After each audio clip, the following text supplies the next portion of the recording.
أعوذ بالله من الشيطان الرجيم. بسم الله الرحمن الرحيم. إن الحمد لله نحمده ونستعينه ونستغفره ونعوذ بالله من شرور أنفسنا ومن سيئات أعمالنا. من يهده الله فلا مضل له ومن يضلل فلن تجد له وليا مرشدا. وصلوات الله وسلامه على سيد المرسلين رحمة للعالمين محمد وآله وأهل بيته أجمعين. اللهم أرنا الحق حقا وارزقنا اتباعه وأرنا الباطل باطلا وارزقنا اجتنابه. أما بعد، السلام عليكم ورحمة الله وبركاته. د خلفاء الراشدین د سیرت شپږمه فته. محترم ورونو، په تیره پنځمه فته کې موږ د حضرت عمر رضی الله تعالی عنه هغه خطبه بیانول چې د خپل خلافت په اوله هفته کې د خپل شدت په باره کې وویل. ما ته خبر را رسېدلی دی چې خلق زما د شدت څخه وارخطا دي، زما د قهر او سختی څخه په بیره کې دي، او خلق وایي کم وخت چې رسول الله صلی الله علیه و آله وسلم حیات او په موږ کې موجود وو، عمر پر موږ شدت کاوه او د رسول الله صلی الله علیه و آله وسلم د وجود څخه نه بیریدي. کله چې بیا ابو بکر صدیق رضی الله تعالی عنه زموږ امیر وو، بیا هم د شدت کاوه. نو اوس چې ټول امر د په لاس کې دی، څه به راسره وکړي؟ هر چا چې دغه ویلي دي رښتیا یې ویلي دي. مګر کم وخت چې زه د رسول الله صلی الله علیه و آله وسلم سره وم، د هغه نوکر او مریی وم، او رسول الله صلی الله علیه و آله وسلم په هغه اندازه کریم، رحیم، نرم او مهربانه وو چې هیڅوک د هغه وضعیت ته نشي رسېدلی، لکه څرنګه چې الله جل جلاله د هغه علیه الصلاة والسلام په باره کې فرمایي بالمؤمنین رؤوف الرحیم، چې دا د سورة التوبه 128 نمبر آیات دی. نو ما خپل شدت د هغه علیه الصلاة والسلام د نرمۍ سره ایښی و. زه د رسول الله صلی الله علیه و آله وسلم په حضور لڅه توروم، څرنګه چې غوښته هغه استعمالوله، یا به یې په پوښ کې پټه کړه، یا به یې پرېښوله چې پرې کېدل وکړي. یعنی ما خپل شدت د هغه علیه الصلاة والسلام په حضور کې ایښی و. که به یې شدت غوښتی، پرې به یې ښولم چې شدت وکم، او که به یې نرمي غوښته، منع به یې کړم. زه تر آخره د رسول الله صلی الله علیه و آله وسلم سره پر دغه حال وم، څو د الله جل جلاله و ملاقات ته رحلت وکړي، او الحمدلله هغه زما څخه راضي و، او زه په دغه حال ډیر بختور او خوشاله یم. بیا ابو بکر صدیق رضی الله تعالی عنه د مسلمانانو والی او امیر و، او هغه هم هغه قسم سړی و چې هیڅوک د هغه د حلم او نرمۍ څخه انکار نسی کولای او نه یې کوي. نو زه د هغه نوکر او کومکی وم، دغه زما شدت مې د هغه د نرمۍ سره ګډاوه. بیا هم د هغه په حضور لڅه توروم چې یا مې په پوښ کې پټه کې، یا مې پرېږدي چې پرې کېده وکم. تر هغه وخته د هغه سره پر دغه حال وم څو الله جل جلاله وفات کړي، او الحمدلله هغه زما څخه راضي و، او زه په دغه کار خوښ او بختور یم. ای خلقو، اوس زه ستاسې د کارو ولی او متصرف سوم. نو پوسئ چې هغه شدت ضعیفه سو، مګر هو هغه شدت پر ظالمانو او هغو کسانو چې پر مسلمانانو تیری او تجاوز کوي باقی پاته دی.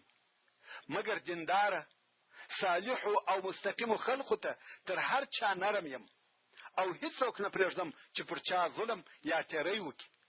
حتی چې د ظالم باړخو به پر مځکه کښېږدم، او زما قدم به یې پر دغه بل باړخور کښېږدم، تر څو د حق تابع کیږي. خو زه سره د دغه شدته و اهل عفاف او اهل کفاف ته، یعنی پاک او بېغرضه خلقو ته خپل باړخو پر مځکه ایږدم. ای خلقو، ستاسې پر ما حقونه سته چې زه به یې تاسو ته بیان کړم، په یاد یې ولرئ او زما څخه د خپلو حقوقو غوښتنه کوئ. ستاسې پر ما دغه حق دی چې ستاسې د مالو او د هغو شیانو څخه چې الله جل جلاله یې تاسې ته درکوي، د هغو څخه به هیڅ شی نه د ځان دپاره او نه د خپلې کورنۍ دپاره واخلم، بې له هغه څخه چې الله جل جلاله در باندې ایښي دي. یعنی د مال په اخیستلو سره پر تاسې ظلم نه کوم، یا دا چې د غنیمت په مالو کې ستاسې حصه وي هغه در نه کم. او ستاسې بل حق دا دی چې که زما لاس ته یو شی راغی هغه زما د لاسه نه وځي مګر پر هغه خپل حق. یعنی د بیت المال مالونه به عبث نه مصرفیږي، نه به غلا کیږي، نه به ضایع کیږي. هره پیسه به خپل حقدار ته رسیږي او پر خپل ځای به مصرفیږي. او ستاسې دا حق دی چې ستاسې خرڅ او مصرف به در زیاتوم. یعنی تاسې دا فکر ونه کوئ چې عمر شدید زاهد او متقی دی، پر خلقو به هم سختی راولي، بلکې ستاسې خرڅ او مصرف در زیاتوم. که زهد او تقوا وي یا شدت او سختی وي هغه پر خپل ځان راولم، مګر ستاسې خرڅ او مصرف پوره در کوم. د جهاد په باره کې وویل په خزو او سرحدو کې مو ډېر نه ځنډوم، یعنی نه مو پرېږدم چې ډېره اوږده موده په جهاد کې تېره کړئ. او که مې بیا چیرې و جهاد ته ولېږلاست هغه وخت بیا زه ستاسې د اولادو پلار یم، تر څو چې بیرته خپلو کورو ته راځئ. یعنی د کورو ساتنه او سرپرستي مو زما وظیفه ده. که تاسې ما په ښو کارو سره امر نه کړئ او د منکر یا بدو کارو څخه مې منع نه کړئ او نصیحت راته ونه کړئ، په ورځ د قیامت به زه و الله جل جلاله ته ستاسې شکایت کوم. ورونو، دغه د امریت و اصولو او قوانینو ته لږ فکر وکړئ چې حضرت عمر فاروق رضی الله تعالی عنه پر خپل ځان لازم کړه. د ملت ساتل، د هغو د کورنیو سرپرستی، د جهاد متابعت او نه پرېښول، د بېهوده او بېځایه مصارفو څخه د بیت المال د مالو ساتل، دغه ټوله یې په لږو جملو کې د ځان مسؤلیت او وظیفه وبلل. او ویل یا عباد الله، ای د الله بندگانو، د الله څخه وبېرېږئ، پر تاسې زما د شدت په منع کولو کې زما کومک وکړئ. یعنی کوشش وکړئ چې خپل ځانونه زما د شدت څخه وساتئ، ځکه که څوک غلط او ناوړه کار وکړي بیا نو هغه پوسه او عمر، او که پر سمه لار مستقیم رهي وي هغه ته هیڅ ضرر نه رسیږي. نو خود ویل زما د شدت په منع کولو کې تاسې زما کومک وکړئ. یعنی د دې دپاره چې زه شدید نسم، تاسې پر سمه لار ځئ، هلته بیا زما شدت نسته. او زما سره زما پر خپل ځان د امر بالمعروف او نهي عن المنکر په واسطه کومک وکړئ. یعنی په ښو کارو مې امر کوئ او له بدو کارو څخه مې منع کوئ. او ستاسې په کارو کې چې الله جل جلاله زه متصرف کړی یم نصیحت راته کوئ. په آخر کې وفرمایل واقول قولي هذا استغفر الله لي ولكم. ورونو، تاسې ولیده چې د حضرت عمر فاروق رضی الله تعالی عنه دا غوښتنه او آرزو نه وه چې د خلقو امیر او مشر دی وي، بلکې د ده رضی الله تعالی عنه سره دا بیره ورسره وه چې دغه پر خلقو امریت د دې سبب ونه ګرځي چې دی دې د جنت د داخلېدلو څخه راوګرځوي. نن ورځ موږ هم د خپلو اسلامي امیرانو او مشرانو دپاره دغه عمري طریقه غواړو چې دغه د څو ورځو مشري او حکمرانی دوی د جنت د داخلېدلو څخه راونه ګرځوي، بلکې غواړم چې موږ که امیر یو که مامور، که حاکم یو که محکوم، یو د بل سره د اسلامي لارښوونو په سبب ټول جنت ته داخل سو. نو حضرت عمر فاروق رضی الله تعالی عنه په خپله وینا کې خلقو ته وروښول چې شدت اوس هم پاته دی، خو یوازې پر بدکاره او ظالمانو خلقو، د متقي او پرهیزګاره، د دینداره او مستقیمو خلقو سره به نرم او ښه ملګری یم. حضرت عمر فاروق رضی الله تعالی عنه په یوه بله خطبه کې یوه عجیبه خبره وکړه. حضرت عمر رضی الله تعالی عنہ په دې فکر او تشویش کې وو چې خلق به ودته د شدت په سبب نصيحت نه کوي، د څخه به بیریږي او دی به خپل سر ته پریږدي.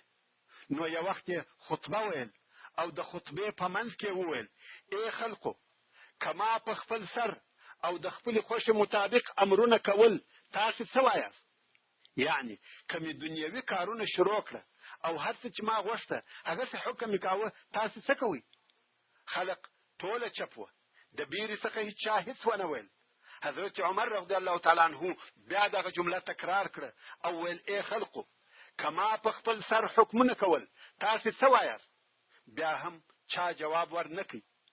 دریم وار بیا دغه جمله تکرار کړه. یو د اصحاب کرامو څخه ولاړ سو او ویل: یا امیر المؤمنین، په والله کتا و دنیا ته په خپل سر وویل دغسې، موږ به په خپلو تورو درته ووایو دغسې. په خپل لاس سره د پرې کولو اشاره وکړه. یعنی کتا په خپل خوښه او په خپل سر حکمونه کول، موږ دې په والله سر در پرې کړو.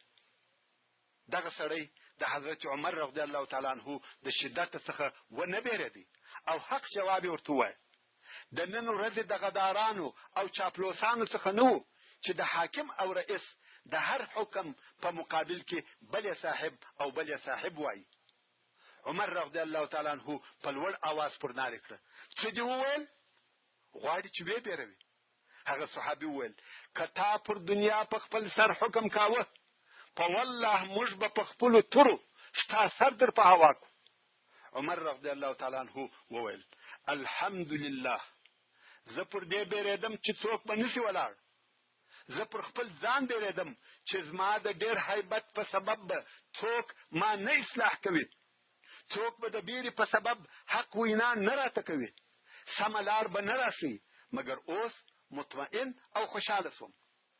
نو د حضرت عمر فاروق رضی الله تعالی عنہ پر دې حرص وو او دا یې کوشش وو چې د په ملت کې داسې څوک موجود وي چې ودته نصیحت او لارښوونه وکړي.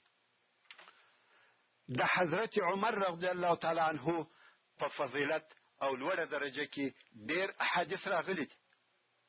عمرو بن العاص رضی الله تعالی عنہ روایت کوي او وايي: رسول الله صلی الله علیه و آله وسلم د ذات السلاسل د غزا پر لشکر زه امیر مقرر کړم. زه هلته ولاړم او هغه ځای هم فتح سو. کوم وخت چې بیرته راغلم نو رسول الله صلی الله علیه و آله وسلم ته ورغلم او زه ډېر خوشاله وم. عمرو بن العاص رضی الله تعالی عنہ ولې خوشاله و؟ ځکه د اسلام فقط 4 میاشتې کېدې او پر کوم لشکر چې دی امیر مقرر شوی و، په هغه لشکر کې ابوبکر صدیق رضی الله تعالی عنہ او عمر فاروق رضی الله تعالی عنہ د یو عادي عسكر په صفت موجود و او هلته په جنگ کې لوی بری او فتح هم په نصیب سو. نو د عمرو بن العاص رضی الله تعالی عنہ دا خیال سو چې دی پر رسول الله صلی الله علیه و آله وسلم تر ابوبکر صدیق او عمر فاروق رضی الله تعالی عنهما ګران دي، ځکه هغه دوه د په لشکر کې عسكر و او دی امیر و. نو کوم وخت چې عمرو بن العاص د رسول الله صلی الله علیه و آله وسلم په مجلس کې کښېنستی، په یو مناسبه موقع کې پوښتنه ځینې وکړه او ویل: یا رسول الله، څوک ډېر در باندې ګران دی؟ رسول الله صلی الله علیه و آله وسلم وفرمایل: عائشه. عمرو رضی الله تعالی عنہ ویل: ښځې مې نه دي مقصد، په نارینه‌و کې څوک در باندې ګران دی؟ رسول الله صلی الله علیه و آله وسلم وفرمایل: ابوها، د عائشه پلار. عمرو رضی الله تعالی عنہ ویل: بیا څوک؟ ویل: عمر ابن الخطاب. عمرو رضی الله تعالی عنہ وایي: زه چپ سوم وبېرېدم چې نور به ټول اصحاب کرام یاد کې بیلما. نو د رسول الله صلی الله علیه و آله وسلم سره د عمر ابن الخطاب رضی الله تعالی عنہ مقام او درجه په دغه اندازه و چې تر ابوبکر صدیق رضی الله تعالی عنہ وروسته تر ټول اصحاب کرامو دی رضی الله تعالی عنہ پر ګران و. دغه حدیث شریف روایت امام بخاری رحمه الله کوي. د محمد ابن علي ابن ابي طالب رضی الله تعالی عنہ څخه روایت دی.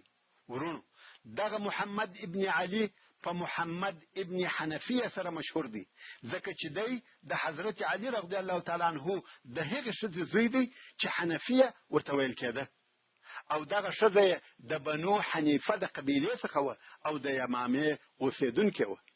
نو محمد ابن حنفیه رضی الله تعالی عنه وایي ما زما پلار حضرت علي رضی الله تعالی عنه ته وویل پس د رسول الله صلی الله علیه و آله وسلم څخه تر ټولو خلقو څوک ښه او بهتر دی؟ متوجه سي.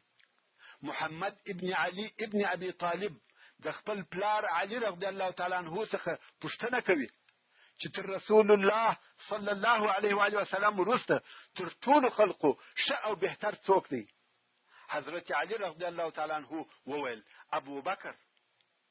دا د علي رضی الله تعالی عنه جواب دی چې ویل ابو بکر تر ټولو خلقو ښه او بهتر دی. محمد ابن حنفیه رضی الله تعالی عنه وویل بیا څوک؟ ویل عمر. محمد ابن علي رضی الله تعالی عنه وایي ما ورته ویل بیا نو ته؟ وایي داسې مې نه ورته ویل چې بیا څوک، ځکه وبېرېدم چې راته وبه وایي عثمان. کوم وخت چې محمد ابن حنفیه رضی الله تعالی عنه ورته ویل بیا نو ته؟ علي رضی الله تعالی عنه ورته وویل زه د مسلمانانو څخه یو سړی یم.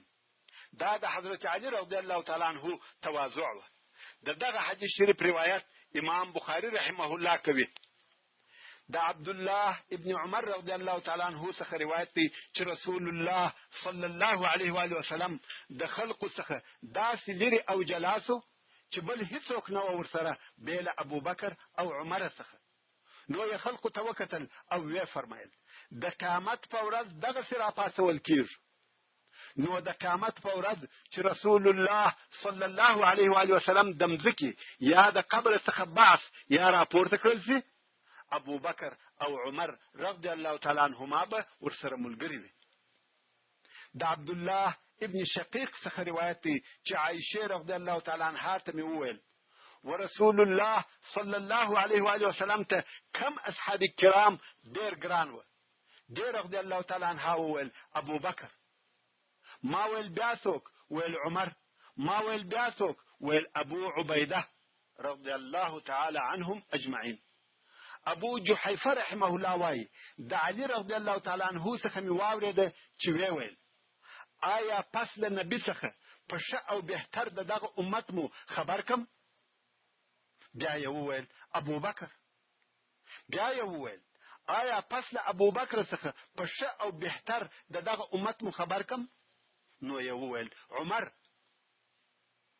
عبد الله ابن عمر رضی الله تعالی عنه وایي کوم وخت چې رسول الله صلی الله علیه و آله وسلم حیات او په موږ کې موجود و، موږ به ویل پس له رسول الله صلی الله علیه و آله وسلم څخه د رسول الله صلی الله علیه و آله وسلم د امت ښه او بهتر ابو بکر دی او بیا عمر دی. په صحیح حدیث شریف کې هغه چې امام بخاری روایتوي ابو موسی الاشعری رضی الله تعالی عنه وایي ما په خپل کور کې اودس تازه کړ او راووتم. د ځان سره مې وویل نن ورځ به د رسول الله صلی الله علیه و آله وسلم سره ملګری او د هغه ملازم یم. یعنی نن ټوله ورځ بل کار نه کوم، فقط د رسول الله صلی الله علیه و آله وسلم سره به ملګری یم. نو مسجد نبوي ته ورغلم او د رسول الله صلی الله علیه و آله وسلم پوښتنه مې وکړه. راته وویل سوه چې هغه ووتی او دغه طرف ته ولاړی، یعنی په لاس یې هغه طرف ته اشاره وکړه کوم چې رسول الله صلی الله علیه و آله وسلم تللی و. نو پسې رهي سوم او پوښتنه مې کول څو رسول الله صلی الله علیه و آله وسلم د اوریس باغ ته ننوتلی و او زه د باغ د دروازې سره کښېنستم. یعنی په پوښتنه دا راته معلومه سوه چې رسول الله صلی الله علیه و آله وسلم دغه باغ ته ننوتلی دی او زه د هغه باغ په دروازه کې چې د خرما د شاخلو څخه جوړه سوې وه ودرېدم او انتظار کوم. څو رسول الله صلی الله علیه و آله وسلم د اودس تازه کولو څخه فارغه سو، نو زه ورغلم. ومې لیده چې رسول الله صلی الله علیه و آله وسلم د اوریس د څا پر غاړه ناست دی، پنډې یې لڅې کړي دي او ساته یې پښې ورزړولې دي. یعنی رسول الله صلی الله علیه و آله وسلم د سا پر غاړه ناست دی او پښې یې په اوبو کې دي. سلام یې ورته ووایه او زه بیرته د باغ د دروازې و طرف ته رهي شوم. یعنی رسول الله صلی الله علیه و آله وسلم مې پر خپل طبیعت پرېښاوه او زه بیرته دروازې ته ولاړم. د ځان سره مې وویل چې نن به د رسول الله صلی الله علیه و آله وسلم دروازوان او چوکیدار یم. څو ابوبکر صدیق رضی الله تعالی عنه راغلی، دروازه یې را پورې وهل. ما ویل څوک یې؟ ویل ابوبکر. ما ویل لږ صبر وکړه چې زه د رسول الله صلی الله علیه و آله وسلم څخه اجازه واخلم. نو رسول الله صلی الله علیه و آله وسلم ته ورغلم او ورته ومې ویل یا رسول الله ابوبکر دی اجازه غواړي. رسول الله صلی الله علیه و آله وسلم وفرمایل اجازه ورکه او د جنت زیری پر وکړه. زه ورغلم او ابوبکر ته مې وویل داخل شه او رسول الله صلی الله علیه و آله وسلم د جنت زیری درکوي. ابوبکر رضی الله تعالی عنه هم راغلی او د سا پر غاړه د رسول الله صلی الله علیه و آله وسلم وراسته طرف ته کښېنستی. ده هم لکه رسول الله صلی الله علیه و آله وسلم پونډۍ لڅې کړې او پښې یې سا ته ور وځړولې. زه بیرته دروازې ته ولاړم. خو کم وخت چې زه د کوره راوتم زما ورور په کور کې و چې هغه هم اودس تازه کاوه. نو ما د ځان سره وویل انشاء الله هغه به هم راسي او ممکن رسول الله صلی الله علیه و آله وسلم د جنت زیری ورکړي. نو مې د ځان سره وویل که الله جل جلاله وفلانی یعنی زما ورور ته د خیر اراده کړې وه را به یې ولي، ځکه نن ورځ رسول الله صلی الله علیه و آله وسلم د جنت زیری ورکوي. لږ وخت وروسته دروازه خلاصه شوه. ما ویل څوک یې؟ ویل عمر. ما ویل لږ انتظار وکړه. زه بیا ورسول الله صلی الله علیه و آله وسلم ته ورغلم، سلام یې ورته ووایه او ورته ومې ویل عمر ابن الخطاب دی اجازه غواړي. رسول الله صلی الله علیه و آله وسلم وفرمایل اجازه ورکړه او د جنت زیری پر وکړه. زه دروازې ته ورغلم او ورته ومې ویل داخل شه او رسول الله صلی الله علیه و آله وسلم د جنت زیری درکوي. هغه هم ورغلی او د رسول الله صلی الله علیه و آله وسلم پر چپه طرف کښېنستی. ده هم پښې سا ته ور وځړولې. بیا عثمان رضی الله تعالی عنه راغی، هغه ته هم اجازه ورکړه چې داخل سي او د جنت زیری یې د هغه امتحان په سبب ورکړي چې واده ته ورپېښېږي. یعنی پس له سخته امتحانه و جنت ته داخلېږي چې دغه امتحان هغه د عثمان رضی الله تعالی عنه د وژلو او شهادت واقعه وه. ورونو دغسې نور ډېر احادیث شته چې د حضرت عمر رضی الله تعالی عنه پر فضیلت دلالت کوي. مثلا هغه حدیث شریف چې سعید ابن زید رضی الله تعالی عنه یې روایتوي. په خپل سعید ابن زید رضی الله تعالی عنه هم د عشره مبشره څخه دی. سعید رضی الله تعالی عنه وایي رسول الله صلی الله علیه و آله وسلم وفرمایل ابو بکر په جنت کې دی، عمر په جنت کې دی، علي په جنت کې دی، عثمان په جنت کې دی، تر څو چې هغه 10 نفره عشره مبشره د رسول الله صلی الله علیه و آله وسلم ذکر کړ. رواه احمد وغيره. اوس خو د حضرت عمر فاروق رضی الله تعالی عنه درجه او مقام در معلوم شو. عمر رضی الله تعالی عنه په دین کې ډیر شدید وو. په دینی امور کې د هیڅ چا سره هیڅ نرمي نه درلوده. د انس ابن مالک رضی الله تعالی عنه څخه روایت دی چې رسول الله صلی الله علیه و آله وسلم وفرمایل ارحم امتی بامتی ابو بکر واشدهم في دين الله عمر. رواه احمد وغيره. یعنی زما په امت کې هغه څوک چې تر هر چا زما پر امت مهربانه دی هغه ابو بکر دی، او زما په امت کې هغه څوک چې د الله جل جلاله په دین کې تر ټولو کسانو شدید دی عمر دی. امام ترمذی د ابو هريره رضی الله تعالی عنه څخه روایت کوي چې رسول الله صلی الله علیه و آله وسلم وفرمایل نعم الرجل ابو بکر، نعم الرجل عمر، نعم الرجل ابو عبیده، نعم الرجل أسيد ابن الحزير، نعم الرجل ثابت بن قيس ابن شماس، نعم الرجل معاذ بن جبل، نعم الرجل معاذ بن عمرو بن جموح. رواه الترمذي. دا هغه حدیث شریف دی چې رسول الله صلی الله علیه و آله وسلم د خپل اصحابو څخه د څو نفرو نوم په شوال سره یاد کړی دی او ټول یې ښه خلک بللي دي. ابو هريره رضی الله تعالی عنه روایت کوي او وایي موږ د رسول الله صلی الله علیه و آله وسلم سره وو چې وی فرمایل زه بدوم او خپل ځان په جنت کې ولیدی، هلته د یو قصر وسنګ یا بغل ته یوې ښځې اودس تازه کاوه. ما پوښتنه وکړه چې دغه قصر د چا دی؟ راته وویل سوه چې د عمر دی. زما د عمر غیرت را په یاد سو، یعنی دا را په یاد سوه چې عمر پر خپلو ښځو ډېر شدید غیرت لري، نو مې شاور وګرځول او رهي سوم. یعنی د عمر د غیرت په سبب مې نه ورته وکتل. حضرت عمر فاروق رضی الله تعالی عنه چې دغه حدیث واورېدی ویې ژړل او ویل یا رسول الله پر تا به غیرت کوم. رواه البخاري و مسلم. دغه د عمر رضی الله تعالی عنه درجه ده او دا د رسول الله صلی الله علیه و آله وسلم له طرفه دلره د جنت زیری دي. په صحیح البخاري کې د انس رضی الله تعالی عنه څخه روایت دی چې وایي کم وخت چې د احد په غزا کې رسول الله صلی الله علیه و آله وسلم د احد غره ته وختي، دا هغه وخت و چې کفارو حمله پر کول. رسول الله صلی الله علیه و آله وسلم د ابو بکر، عمر او څو نور اصحاب کرامو په ملګرتیا د احد وغره ته وختي. د احد غر ورېږدېدی. رسول الله صلی الله علیه و آله وسلم وفرمایل اثبت احد فإنما عليك نبي وصديق وشهيد. په یو روایت کې شهیدان راغلي دي، یعنی د احد غره ثابت ودرېږه، پر تا نبی دی، صدیق دی او شهید دی، چې دا هم د رسول الله صلی الله علیه و آله وسلم له طرفه و حضرت عمر رضی الله تعالی عنه ته د شهادت په لوړ مقام سره زیری وو. او په هغه روایت کې چې شهیدان راغلي دي وایي عثمان رضی الله تعالی عنه ورسره وو.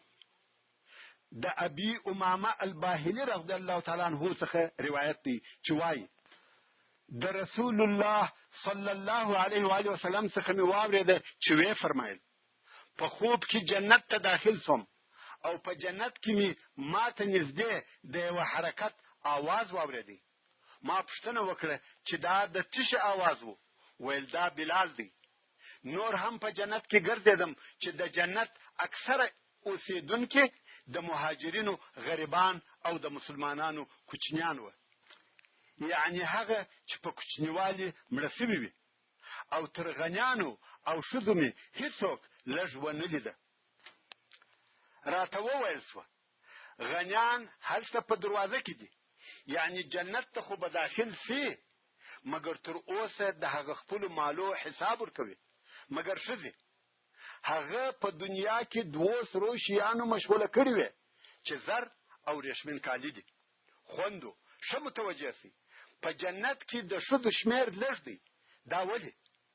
ځکه ښځو خپل ځانونه په دې دنیا کې د 2 شیانو په حاصلولو او د هغو سره په علاقه درلودلو مشغوله کړه، او د آخرت دپاره هیڅ عمل صالح نه ورسره یووړي چې هغه 2 شیان زر او د موډ کالي دي، او لس کالي خو مو په دوزخ نه باسي. رسول الله صلی الله علیه و آله وسلم نور هم وفرمایل ورسته د جنت د 8 دروازو څخه پر یوه دروازه راووتم. کوم وخت چې زه د جنت د دروازې سره وم یو ترازو راوړل سو. زه د ترازو په یوه پله کې کښېښول سوم او زما ټول امت د ترازو په بله پله کې کښېښول سو. زه تر دروند سوم.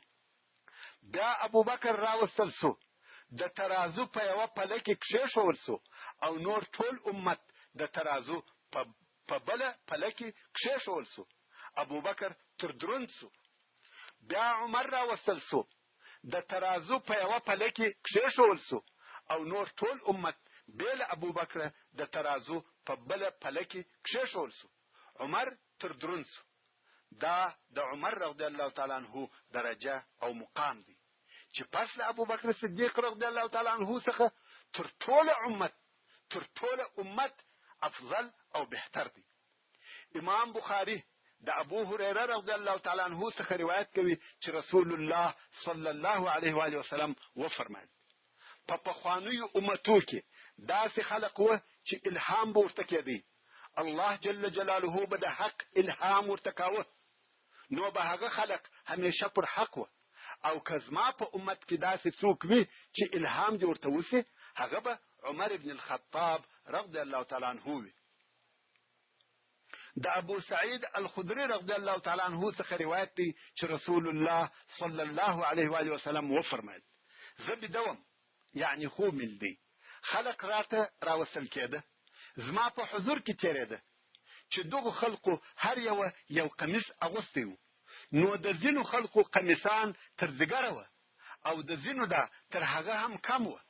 عمر ابن الخطاب راوصل سو او دونه قمیص یې اغوستی و چې تر شا پسې کېدی. صحابه کرامو پوښتنه وکړه، ویل یا رسول الله د دغه خوب دې څه ترجمه وکړه؟ د قمیص څخه مقصد څه شي دی؟ رسول الله صلی الله علیه و آله وسلم وفرمایل دین. د ځینو خلقو دین او دیانت لږ وي، د ځینو دا ډیر وي، مګر په عمر رضی الله تعالی عنہ پسې د دین کالی سکېدل. رواه البخاری و مسلم. امام بخاری او امام مسلم د عبد الله ابن عمر رضی الله تعالی عنہ څخه روایت کوي چې رسول الله صلی الله علیه و آله وسلم وفرمایل زه بدوم، خوب لیدی چې یو کټوری راته راوړل سو او په هغه کې شیدې وې، ما وڅښلې او تر داسې اندازې په اوبه سوم چې ما ته را معلومه سوه چې ټول رګونه مې په ډک سوه، او هغه چې پاته سوې هغه مې عمر ابن الخطاب ته ورکړه. اصحاب کرام وویل یا رسول الله د دغه د څه ترجمه او معنا وکړه؟ رسول الله صلی الله علیه و آله وسلم وفرمایل العلم، دا علم دی. د حضرت عمر فاروق رضی الله تعالی عنہ د فضیلت د احادیث خاتمه به په هغه عجیب حدیث سره وکړو چې امام بخاری او نور روایتوي. حذیفه ابن یمان رضی الله تعالی عنہ وایي د حضرت عمر رضی الله تعالی عنہ د خلافت په وختو کې موږ د حضرت عمر رضی الله تعالی عنہ سره ناست وو. عمر رضی الله تعالی عنہ وویل د چا د فتنې حدیث په یاد دی؟ حذیفه ویل زما. حذیفه رضی الله تعالی عنہ د فتنو په احادیثو کې تخصص درلودي، نو ویل زما. عمر رضی الله تعالی عنہ ورته ویل ته په دې موضوع کې زیرک یې، یعنی معلومات لري، وایه. حذیفه رضی الله تعالی عنہ وایي ما وویل د سړي فتنه یا امتحان په خپل اهل کې، په خپل اولاد کې، په خپل مال کې دی. دا هغه شیان دي چې انسان مشغوله کوي او په چی سره کفاره کیږي؟ څه شی پټوي؟ یعنی یو څوک په دغه امتحان کې په چی سره کامیاب کېدلی شي؟ په لمانځه، په روژه، په صدقه، په امر بالمعروف، نهي عن المنکر. عمر رضی الله تعالی عنہ وویل دا مې نه دی مقصد، زه د دغه عادي او فردي فتنو یا امتحانو په باره کې خبرې نه کوم، بلکې زما مقصد هغه فتنه او امتحان دی چې په موجو او څپو را رهي لکه د دریابو موجونه. یعنی زما د یو انسان امتحان نه دی مقصد، زما هغه فتنه او امتحان مقصد دی چې ټول امت په اخته کیږي، عامه فتنه وي. حذیفه رضی الله تعالی عنہ وویل یا امیر المؤمنین ستا او د هغې فتنې یې سره څه؟ ستا او د هغې فتنه په منځ کې تړل شوې دروازه ده، یعنی هغه فتنه ستا په زمانه کې نه پیښیږي، ستا او د فتنې په منځ کې تړلې دروازه شته. عمر رضی الله تعالی عنہ وویل دغه دروازه ماتیږي که خلاصیږي؟ حذیفه رضی الله تعالی عنہ وویل یا بلکې ماتیږي، چې دا نو بیا نه تړل کیږي، یعنی دروازه چې ماته سوه بیا نو نه بندیږي، نو فتنې نه درېږي، یوه په بله پسې وي. هغه صحابه کرام چې په دغه مجلس کې ناست وه د دوی په خبرو نه سوه پوه چې دوی څه وایي، دروازه ماتیږي، خلاصیږي، دوی څه سره وایي، مقصد یې څه دی؟ کوم وخت چې عمر رضی الله تعالی عنہ د مجلس څخه ولاړ سو، حذیفه رضی الله تعالی عنہ هم ولاړ سو او لاړ. صحابه کرام او تابعین چې په دغه مجلس کې حاضر و یو د بل سره وکتل چې دا یې څه وویل. تړلې دروازه ماتېده، بندېده، خلاصېده، دا څه قصه او بیان وو چې دوی وکړي. څوک یې په مقصد نه پوهېده. نو ویل د حذیفه څخه به پوښتنه وکړو. مسروق رضی الله تعالی عنہ چې د تابعینو څخه دی هغه ولاړ سو، ویل زه ورځم د حذیفه څخه پوښتنه کوم. نو حذیفه رضی الله تعالی عنہ ته ورغلی او ویل یا حذیفه، آیا عمر په دغه تړلې دروازه پوهېدی چې تا ورته ویل دروازه تړلې ده؟ هغه ستا په مقصد پوه سو؟ حذیفه ویل هو، لکه څرنګه چې هغه پوهیږي چې په ورځ پسې شپه راځي، دغسې پوهیږي چې دروازه څه شي ده. ما و عمر ته واضح خبرې وکړې، زما خبرې معما یا کیسې نه وه چې عمر دې نسي په پوه. مسروق وایي ما د حذیفه څخه پوښتنه وکړه چې دغه دروازه څه شي ده چې د عمر او فتنو په منځ کې ده. حذیفه وویل دروازه په خپل عمر دی، دی چې د فتنو و مخته ولاړ دی او فتنې نه پیښیږي. دی چې د فتنو دروازه یې تړلې ده. که عمر وفات سو دروازه ماته سوه او فتنې را شروع کیږي. دا د عمر رضی الله تعالی عنہ فضیلت دی چې د ده رضی الله تعالی عنہ په وجود کې د فتنو پیښېدل غیر ممکن دي، او د ده رضی الله تعالی عنہ په وفات سره دغه د فتنو له طرفه تړل سوې دروازه ماتیږي او فتنې رابهیږي. لکه همداسې چې وسوه. په حدیث شریف کې راغلی دی چې رسول الله صلی الله علیه و آله وسلم و عمر رضی الله تعالی عنہ ته فرمایي ته پر یوه شیله رهیه، شیطان پر بله شیله درڅخه ځي. قرآن مجید د عمر رضی الله تعالی عنہ د رأی سره موافق نازلیږي. د عمر فاروق رضی الله تعالی عنہ فضائل ډیر زیات دي چې د هغو د جملې څخه یو هم دا دی چې د قرآن کریم یو شمیر آیاتونه د ده رضی الله تعالی عنہ د رأی او نظر سره موافق نازل شوي دي. مجاهد رحمه الله وایي په یوه موضوع کې چې به د عمر رضی الله تعالی عنہ کومه رایه وه، قرآن مجید به د هغه سره موافق او برابر نازل سو. ابن عساکر د حضرت علی رضی الله تعالی عنہ څخه روایت کوي چې هغه به ویل په قرآن کې داسې آیاتونه شته چې هغه به د عمر رضی الله تعالی عنہ رایه او نظر وو. عبدالله ابن عمر رضی الله تعالی عنہ وایي خلقو چې به د یوه شي په باره کې څه ویل او عمر به هم څه ویل، قرآن به هغه قسم نازل سو چې د حضرت عمر رضی الله تعالی عنہ رایه به وه. څرنګه چې حضرت عمر رضی الله تعالی عنہ د خپل رب عز وجل سره محبت او اخلاص درلودی، نو څو واره د ده رایه د قرآن کریم سره برابره سوې یا موافقه سوې ده. علماء کرامو دغه د قرآن مجید سره د حضرت عمر رضی الله تعالی عنہ د رأی مطابقت او برابري تر 10 ځایو زیات ذکر کړي دي، خو زه به د هغو څخه څو ځایه په اختصار سره ذکر کم. اول، یو ورځ حضرت عمر رضی الله تعالی عنہ د رسول الله صلی الله علیه و آله وسلم سره طواف کاوه. نو یې رسول الله صلی الله علیه و آله وسلم ته وویل یا رسول الله، آیا دغه ځای مقام ابراهیم علیه السلام نه دی؟ رسول الله صلی الله علیه و آله وسلم وفرمایل هو دی. د رضی الله تعالی عنہ وویل یا رسول الله، کچیرې دغه مقام ابراهیم موږ د لمانځه کولو ځای وګرځو، په دغه وخت کې د الله جل جلاله دا قول نازل سو چې فرمایي واتخذوا من مقام ابراهیم مصلى، چې دا د سورة البقره 125 نمبر آیات دی. یعنی ای مؤمنانو، تاسې مقام ابراهیم د ابراهیم علیه السلام د درېدلو ځای د لمانځه، دعا او طواف ځای وګرځوئ. دوهم، یو ورځ حضرت عمر رضی الله تعالی عنہ د رسول الله صلی الله علیه و آله وسلم کور ته ورغلی او ویل یا رسول الله، ستا کور ته صالح او فاجر خلق درځي، آیا ته خپلې ښځې په حجاب او پرده سره نه امر کوې؟ په دغه وخت کې د الله جل جلاله دا قول نازل سو چې فرمایي: يا أيها الذين آمنوا لا تدخلوا بيوت النبي إلا أن يؤذن لكم إلى طعام غير ناظرين إناه ولكن إذا دعيتم فادخلوا فإذا طعمتم فانتشروا ولا مستأنسين لحديث إن ذلكم كان يؤذي النبي فيستحيي منكم والله لا يستحيي من الحق وإذا سألتموهن متاعا فاسألوهن من وراء حجاب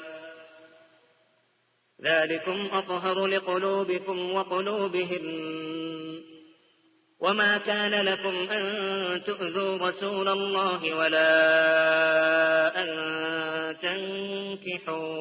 تنكحوا أزواجه من بعده أبدا إن ذلكم كان عند الله عظيما.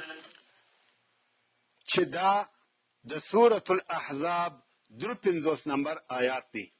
یعنی ای مومنانو، تاسو د نبی صلی الله علیه و آله وسلم کورو ته مننه وځي، مګر هغه وخت نه وځي چې تاسو ته د خوړلو اجازه وشي.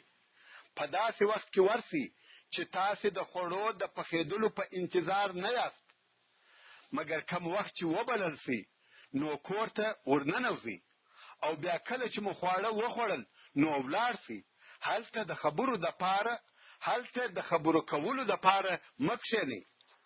بېشکه دغه بې اجازې نه نوتل او هلته د خبرو دپاره کښېنستل داسې کار دی چې رسول الله صلی الله علیه و آله وسلم ته تکلیف او آزار رسوي، او رسول الله صلی الله علیه و آله وسلم ستاسې څخه حیا کوي چې تاسې له کوره څخه وباسي، او الله جل جلاله د حق خبرې په ویلو سره حیا نه کوي. او کله چې تاسې د ازواج مطهراتو څخه کم شی، کم متاع غواړي، پس هغه شی د پردې تر شا ځینې غواړي. دغه د پردې تر شا غوښتل ستاسې د زړو او د دوی د زړو دپاره ډېر پاک ساتونکی دی. او تاسې ته دا نه ده روا چې رسول الله صلی الله علیه و آله وسلم ته تکلیف او آزار ورسوي.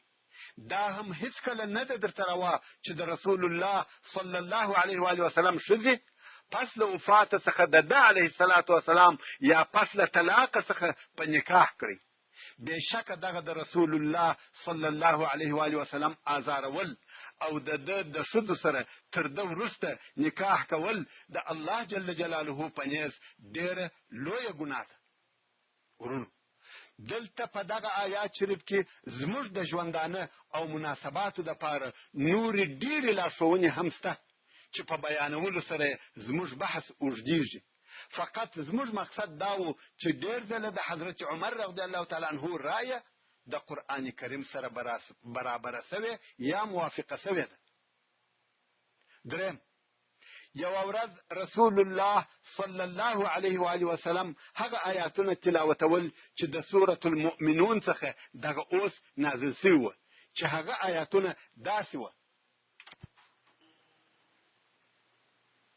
ولقد خلقنا الإنسان من سلالة من طين ثم جعلناه نطفة في قرار مكين ثم خلقنا النطفة علقة فخلقنا العلقة مضغة فخلقنا المضغة عظاما فكسونا العظام لحما ثم أنشأناه خلقا آخر. رسول الله صلی الله علیه و آله وسلم تر دغه ځایه دغه آیاتونه تلاوت کړه. حضرت عمر رضی الله تعالی عنه وویل: فتبارك الله احسن الخالقین. رسول الله صلی الله علیه و آله وسلم آیات پسې پوره کړي چې هغه هم داسې و: فتبارك الله أحسن الخالقين. سلرم د قرآن مجید څخه چې اول آیات د شرابو په باره کې نازل شوی دی هغه د الله جل جلاله دا قول دی چې فرمایي يسألونك عن الخمر والميسر قل فيهما إثم كبير ومنافع للناس وإثمهما أكبر من نفعهما چې دا د سورة البقره 219 نمبر آیات دی. حضرت عمر رضی الله تعالی عنہ وویل الهی د شرابو په باره کې کافی او شافی دلیل را نازل کړي نو د الله جل جلاله دا قول نازل سو چې فرمایي یا ایها الذین آمنوا لا تقربوا الصلاة وانتم سکارى حتى تعلموا ما تقولون چې دا د سورة النساء 23 نمبر آیات دی. بیا هم حضرت عمر رضی الله تعالی عنہ لاسونه پورته کړ او ویل الهی مشت د شرابو په باره کې کافی او شافی بیان نازل کړي نو د الله جل جلاله دا قول نازل سو چې فرمایي یا ایها الذین آمنوا انما الخمر والميسر والانصاب والازلام رجس من عمل الشيطان فاجتنبوه